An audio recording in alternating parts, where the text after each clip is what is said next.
সকল নারীদের জানাই নারী দিবসের অনেক অনেক শুভেচ্ছা এবং শ্রদ্ধা। একটি পরিবারের ভিত্তি বা কেন্দ্রবিন্দু যেমন একজন নারী, তেমনি সমাজের প্রতিটা স্তরেই নারীর অবদান অসীম। যুগ পাল্টেছে, চিন্তা ভাবনাও পরিবর্তন হয়েছে, কিন্তু কোথাও কোথাও এখনো একটা কুসংস্কার রয়েই গেছে, নারীরা বোঝা, তারা কিছু পারে না, পারবে না। নারীরা শুধু ঘরের কাজ করবার জন্যই প্রযোজ্য। বাইরে কাজ করলে অথবা কোনো নারী স্ব উদ্যোগে স্বাবলম্বী হলে সমাজে নাকি পরিবারের মাথা কাটা যায়। অর্থাৎ জন্মের পরেই একটা ছোট্ট পাখির ডানাগুলো ছেঁটে দেওয়া হয়।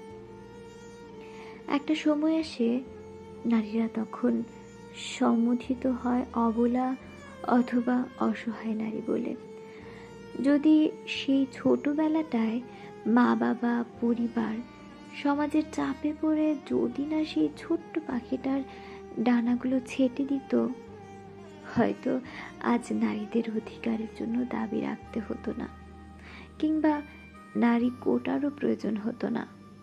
সময় বদলেছে।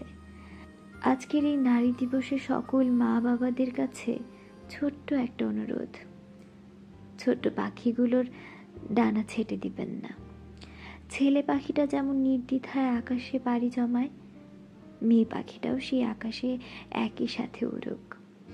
মায়েদের কাছে অনুরোধ, আপনি যে বন্ধনে ছিলেন, পরবর্তী প্রজন্ম যেন তা থেকে মুক্ত থাকে। পৃথিবীর সকল নারীদের জন্য অবিরাম শ্রদ্ধা। আপনাদের উৎসর্গ করা ত্যাগ যেন সফল হয়। সবাই ভালো থাকুন, সুস্থ থাকুন, নিজেকে এবং পরিবারকে আনন্দে রাখুন।